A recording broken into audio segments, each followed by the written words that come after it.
Everyone, welcome to my channel. Previous ವಿಡಿಯೋದಲ್ಲಿ angel number ಬಗ್ಗೆ ಮತ್ತು ಸ್ವಿಚ್ ವರ್ಡ್ ಬಗ್ಗೆ ತಿಳಿಸ್ತಾ ಇದ್ದೆ ಮತ್ತು ಸಕ್ಸಸ್ ಸ್ಟೋರಿ ಕೂಡ ಶೇರ್ ಮಾಡಿದ್ದೆ. ಸೊ ನಿಮಗೆಲ್ಲ ಒಂದು ಮೋಟಿವೇಶನ್ ಆಗಿದೆ ಅಂದ್ಕೊಳ್ತೀನಿ. ನಿಮ್ಮ ಒಪಿನಿಯನ್ ಏನೇ ಇದ್ದರೂ, ನಿಮ್ಮ ಪ್ರಶ್ನೆ ಏನೇ ಇದ್ದರೂ ಕಮೆಂಟ್ ಸೆಕ್ಷನಲ್ಲಿ ಕಮೆಂಟ್ ಮಾಡಿ, ಖಂಡಿತ ಉತ್ತರ ಕೊಡ್ತೀನಿ. ಇವತ್ತು ಕಾಂಪಿಟೇಟಿವ್ ಎಕ್ಸಾಮ್ಸ್ ಬಗ್ಗೆ ಕೆಲವೊಂದು ಟಿಪ್ಸನ್ನು ಹೇಳ್ತೀನಿ. ಈಗ ತುಂಬ ಜನ ಸ್ಟೂಡೆಂಟ್ಸ್ಗೆ ಮೇಯ್ನ್ ಇರೋವಂತಹ ಒಂದು ಸಮಸ್ಯೆ ಏನು ಅಂತಂದರೆ, ಎಲ್ಲ ಕಷ್ಟಪಟ್ಟು ಓದಿರ್ತಾರೆ, ಎಕ್ಸಾಮ್ ಬಂದಾಗ ಆ ಒಂದು ಗಾಬರಿ, ಒಂದು ಆತಂಕ, ಅದರಿಂದ ಓದಿದ್ದೆಲ್ಲ ಮರೆತು ಬಿಡ್ತಾರೆ. ಸೊ ಅದರಿಂದ ನಾನು ಪ್ರೀವಿಯಸ್ಸಲ್ಲೂ ಹೇಳಿದ್ದೀನಿ, ಒಂದು ಬೆಸ್ಟ್ ಮುದ್ರಾ, ಹಾಕಿನಿ ಮುದ್ರಾ ಬಗ್ಗೆ. ಸೊ ಎಲ್ಲ ಬೆರಳುಗಳನ್ನು ಈ ರೀತಿ ಜೋಡಿಸ್ಕೊಂಡು ಹಾಕಿನಿ ಮುದ್ರಾ ಮಾಡೋದ್ರಿಂದ ಅವರ ಒಂದು ನೆನಪಿನ ಶಕ್ತಿ ಹೆಚ್ಚಾಗುತ್ತೆ ಮತ್ತು ಅವರು ಆ ಒಂದು ಫೋಕಸ್ ಮಾಡೋದಕ್ಕೆ ತುಂಬ ಹೆಲ್ಪ್ ಮಾಡುತ್ತೆ, ಏಕಾಗ್ರತೆ ಅನ್ನೋದು ಜಾಸ್ತಿ ಆಗುತ್ತೆ. ಸೊ ಈ ಒಂದು ಹಾಕಿನಿ ಮುದ್ರೆ ಒಂದು ಬೆಸ್ಟ್ ಮುದ್ರೆ ಅಂತ ಹೇಳ್ಬೋದು ಸ್ಟೂಡೆಂಟ್ಸ್ಗೆ. ಇದರ ಜೊತೆ ಒಂದು ಸ್ವಿಚ್ ವರ್ಡನ್ನು ಶೇರ್ ಮಾಡ್ತೀನಿ ಮತ್ತು ವಿಜುವಲೈಸ್ ಮಾಡಿ. ಆಲ್ರೆಡಿ ನೀವು ಎಕ್ಸಾಮ್ ಬರಿತಾ ಇದ್ದೀರಾ, ಸೊ ಎಲ್ಲ ನೀವು ಫುಲ್ ಪ್ರಿಪೇರ್ ಆಗಿದ್ದೀರಾ, ತುಂಬ ಒಂದು ಕಾನ್ಫಿಡೆನ್ಸಿಂದ ಬರಿತಾ ಇದ್ದೀರಾ, ಎಲ್ಲ ಪ್ರಶ್ನೆ ಗೊತ್ತಿದೆ ನಿಮಗೆ, ತುಂಬ ಈಸಿ ಇದು.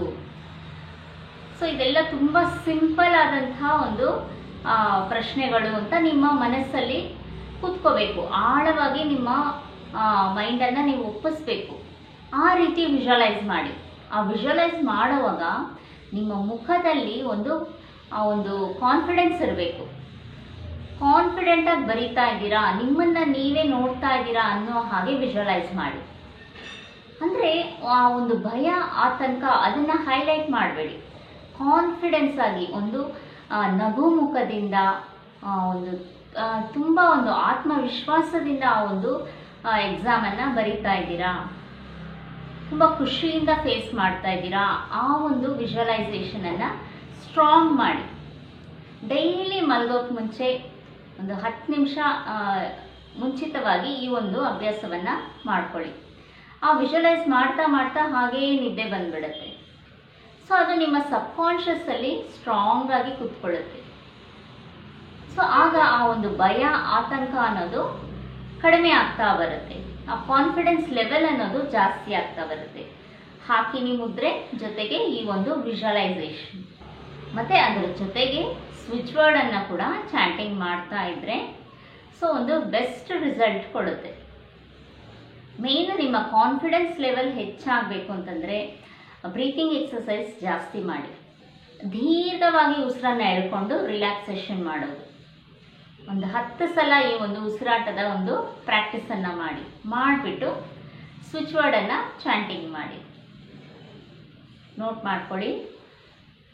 Divine, charm, bring magic together. ಮತ್ತೆ ಹೇಳ್ತೀನಿ, divine, charm, bring magic together. So ಈ ಒಂದು ಸ್ವಿಚ್ ವರ್ಡ್ ಎಲ್ಲ ಒಂದು ಸ್ಟೂಡೆಂಟ್ಸ್ಗೂ ತುಂಬ ಯೂಸ್ಫುಲ್ ಆಗುತ್ತೆ. ಅಂದರೆ ಆ ಒಂದು ಡಿವೈನ್ ಚಾರ್ಮ್ ಅನ್ನೋದು, ಚಾರ್ಮ್ ಅಂತಂದ್ರೆ ಒಂದು ಡಿವೈನ್ ಲೈಟ್ ಎನರ್ಜಿ. ಅಂದರೆ ಒಂದು ಸಕ್ಸಸ್ಗೆ ಕೂಡ ಆ ಒಂದು ಚಾರ್ಮ್ ಅನ್ನೋಂಥ ಸ್ವಿಚ್ ವರ್ಡನ್ನು ಚಾಂಟಿಂಗ್ ಮಾಡ್ಬೋದು. ಜಸ್ಟ್ ಚಾರ್ಮ್ ಚಾರ್ಮ್ ಚಾರ್ಮ್ ಅಂತ ಚಾಂಟಿಂಗ್ ಮಾಡಿದ್ರು ನಿಮಗೆ ಯಾವುದೇ ಒಂದು ಕ್ಷೇತ್ರದಲ್ಲೂ ಸಕ್ಸಸ್ ಬೇಕು ಅಂತಂದರೆ, ಸೊ ನಿಮಗೆ ಒಂದು ಒಳ್ಳೆಯ ಒಂದು ರೆಪ್ಯುಟೇಷನ್ ಬೇಕು ಅಂತಂದರೆ ಜಸ್ಟ್ ಚಾರ್ಮ್ ಅಂತ ಈ ಒಂದು ಸ್ವಿಚ್ ವರ್ಡನ್ನು ನೀವು ಚಾಂಟ್ ಮಾಡ್ಬೋದು.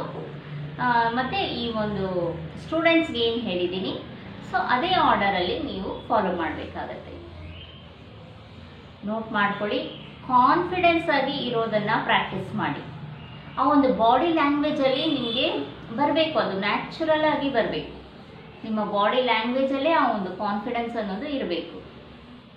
ನಿಮ್ಮ ಒಂದು ನಡತೆಯಲ್ಲಿ, ನಿಮ್ಮ ಬಿಹೇವಿಯರಲ್ಲಿ ಒಂದು ಡಿಸಿಪ್ಲಿನ್, ಒಂದು ಕಾನ್ಫಿಡೆನ್ಸ್ ಇದ್ದಾಗ ಸೊ ಯಾರಿಗೂ ನೀವು ಹೆದರಬೇಕಾಗಿಲ್ಲ, ಯಾವುದೇ ಒಂದು ಎಕ್ಸಾಮ್ಗೂ ನೀವು ಹೆದರಬೇಕಾಗಿಲ್ಲ. ಸೊ ಆಲ್ರೆಡಿ ನಿಮ್ಮಲ್ಲೇ ಇರುವಂತಹ ಒಂದು ಶಕ್ತಿ ಅದನ್ನು ಜಾಗೃತಗೊಳಿಸಿ. ಬ್ರೀತಿಂಗ್ ಎಕ್ಸಸೈಸ್ ರೆಗ್ಯುಲರ್ ಆಗಿ ಮಾಡಿ. ಉಸಿರಾಟವನ್ನು ನಿಧಾನ ಮಾಡ್ಕೊಳ್ಳಿ. ಆಗ ಆತಂಕ ಭಯ ಅನ್ನೋದು ಆಟೋಮ್ಯಾಟಿಕ್ ಕಡಿಮೆ ಆಗ್ತಾ ಬರುತ್ತೆ. ಮತ್ತು ಮುಖದಲ್ಲಿ ಯಾವಾಗಲೂ ಒಂದು ನಗು ಇರಲಿ, ಅದು ನಿಮ್ಮ ಕಾನ್ಫಿಡೆನ್ಸನ್ನು ಹೆಚ್ಚು ಮಾಡುತ್ತೆ. ಮತ್ತು ಹಾಕಿನಿ ಮುದ್ರೆ ಒಂದು ಸ್ಪಿರಿಚುವಲ್ ಆಗಿ ಕೂಡ ನಿಮ್ಮನ್ನು ಒಂದು ಡಿವೈನ್ ಪಾತಲ್ಲಿ ಕನೆಕ್ಟ್ ಮಾಡುತ್ತೆ. ಸೊ ಹಾಕಿನಿ ಮುದ್ರೆ ರೆಗ್ಯುಲರ್ ಆಗಿ 10 ರಿಂದ 15 ನಿಮಿಷ ಬೆಳಗ್ಗೆ ಸಂಜೆ ಪ್ರಾಕ್ಟೀಸ್ ಮಾಡಿ. ಮತ್ತು ಈ ಒಂದು ಸ್ವಿಚ್ ವರ್ಡ್ ನಿಮಗೆಲ್ಲ ತುಂಬ ಯೂಸ್ಫುಲ್ ಆಗುತ್ತೆ ಅಂದ್ಕೊಳ್ತೀನಿ. ಸೊ ಎಕ್ಸಾಮ್ ಸ್ಟಾರ್ಟ್ ಆಗ್ತಾ ಇದೆ. Wish you all the best. ಯಾರೆಲ್ಲ ಈ ಒಂದು ಎಕ್ಸಾಮ್ಸ್ಗೆ ತಯಾರಿಗಳನ್ನು ಮಾಡ್ಕೊಳ್ತಾ ಇದ್ದೀರಾ, ಸೊ ನಿಮ್ಮೆಲ್ರಿಗೂ ಒಂದು ಸಕ್ಸಸ್ ಸಿಗಲಿ. ಸೊ ನಿಮ್ಮ ಎಕ್ಸಾಮ್ಸ್ ಕಾನ್ಫಿಡೆನ್ಸಿಂದ ಬರೆದು ಒಂದು ಒಳ್ಳೆಯ ರಿಸಲ್ಟನ್ನು ಪಡ್ಕೊಳ್ಳಿ. ಮುಂದಿನ ವೀಡಿಯೋಸಲ್ಲಿ ಇನ್ನಷ್ಟು ಮಾಹಿತಿ ಬಗ್ಗೆ ತಿಳಿಸ್ತೀನಿ. ಚಾನಲ್ಗೆ ಸಬ್ಸ್ಕ್ರೈಬ್ ಮಾಡ್ಕೊಳ್ಳಿ.